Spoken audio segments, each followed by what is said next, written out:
What's going on, everyone? My name is Miles. Welcome back to another video. In today's video, I'm doing another one that was suggested in the comments just a couple days ago. By the way, thank you guys so much for all the nice compliments, all the nice comments that you're leaving. It really does mean a lot to me, and thank you guys for all the likes that you're giving. It really does encourage me a lot and really does help me out a ton. You guys have been requesting a lot of different videos, and I do plan to make each and every one. So if you did request one, just be on the lookout. I promise you it's being made. And so without further ado, let's get into my weapon tier list for season 3. So I'll throw a graphic on the screen right now that I use Tier Maker to make.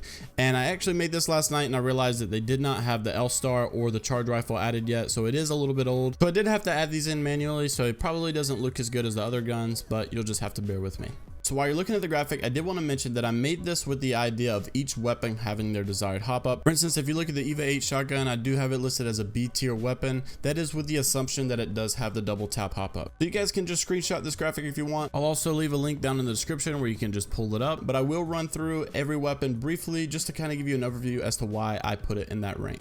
So starting off with the Mozambique, I do have it listed as an F tier weapon simply because it only has 3 shots. Now this is with the assumption that it has the hammer point, but still only having 3 shots can be really risky, a really high risk, high reward weapon. So I still have it listed as a tier F weapon, just simply because it only has 3 shots. Now in tier C, you'll notice I have the alternator, the P20 and the RE45, and I was really close to putting the alternator at tier B, but I just really couldn't seem to do it just because the disruptors are gone. And honestly, with the fire rate that this gun has, with the amount of ammo that this gun has in a single clip, it just is not as good as it used to be, but it's definitely not awful. I'm not really upset if I land off spawn and I find an alternator. It's not that bad of a gun, just not something that I would use late game like I used to. And the P20 and RE45 I have just because I think they're kind of mediocre. I think the P20 with hammer point is really good. Only problem is it's kind of useless to carry around and wait to find a hammer point because you're really just at such a disadvantage having a P20 with no hop up. But when you do find that hammer point, it really is a good gun.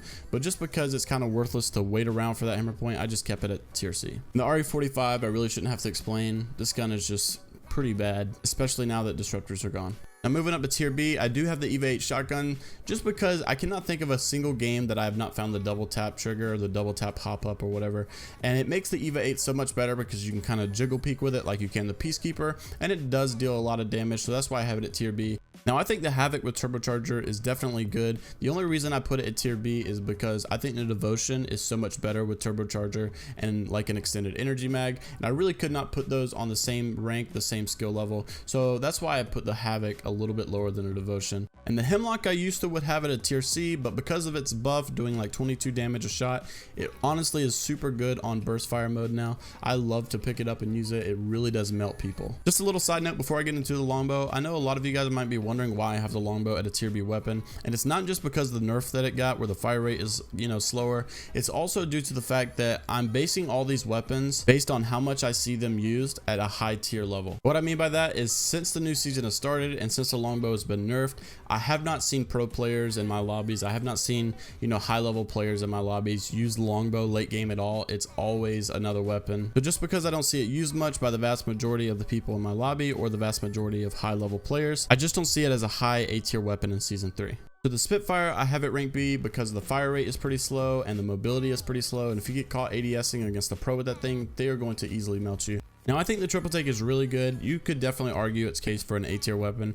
The only reason I have it at a B tier is not because I think it's bad or not because I think it's on the same level as the longbow. I definitely think the triple take is better than the longbow, but it's just because nowadays if someone sees the charge rifle and if someone sees the triple take, they're going to take the charge rifle pretty much 100% of the time. And it's just not as much of a realistic option, you know, compared to the charge rifle. So the Prowler is an okay weapon. I almost put it at tier C, but the reason I left it at tier B is because it is pretty good with the select fire, or at least somewhat usable. Now when I first made this list, I had the Scout at an A tier weapon only because the double tap hop up and because it did get buffed and damage. It really does do a lot of damage if you can land those headshots, and especially with the double tap, it can be absolutely insane. But honestly, at long range, the double tap doesn't really work that well, and close range, I would rather just have an R9, so that's why I left it at a B tier weapon. Now the L-Star definitely got a necessary buff. I do like this weapon a lot more than what I used to, but it's still really clunky.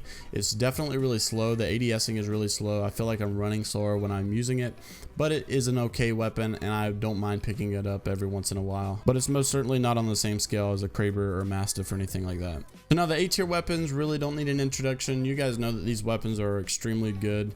So the Wingman, obviously a high powered pistol, does a lot of damage. It's pretty easy to find an extended heavy mag, and as long as you hit your shots and as long as your aim is good, this Wingman is really good. The devotion is absolutely insane, especially with the turbocharger. The faster fire rate over time makes this weapon absolutely insane. I wouldn't usually do something like this, but last night we were playing ranked and we were playing against some pro players, and my GeForce experience wasn't working for the instant replay. My OBS wasn't open, so the only way I could really get this is to show you the pro player's perspective. And we were playing against Liquid Casper, Liquid Flinker, and Pain from Sentinels, and I had a devotion with turbocharger and it just absolutely melted. But moving on with the list, the Peacekeeper is obviously very good. You can jiggle peek with it. It can do a lot of damage as long as you hit your shots. The 301 obviously has always been a really good weapon. Same with the R99, just really good light weapons, really good mobility, really good fire rate, and really good stability. And the Flatline, I almost put it a B tier weapon because it is really similar to the Spitfire, but I left it as an A tier weapon because honestly, if you hit your shots with this thing, it shreds so fast. And lastly, we have the S tier weapons. These guns definitely don't need an introduction. You guys know the Kraber is absolutely nuts. You guys know the Mastiff is absolutely nuts, and you guys definitely should know by now that the charge rifle is extremely overpowered. This thing needs to be nerfed ASAP. You should not build a laser kids the way you do with this weapon. It is so overpowered and annoying and really just so easy to use. So that's all I have for you guys today. I know this video has been a little bit longer than usual. If you guys don't like that, just let me know. I'll try to make them shorter. But if you guys did enjoy the video, and if you guys do like to see videos like this, leave a like and subscribe to the channel. I post every other day. Thank you guys so much for watching. I really hope you enjoyed this video. Have a great day. Peace. And I think I got one.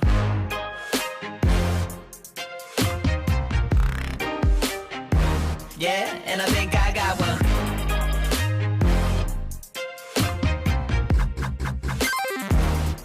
Yeah,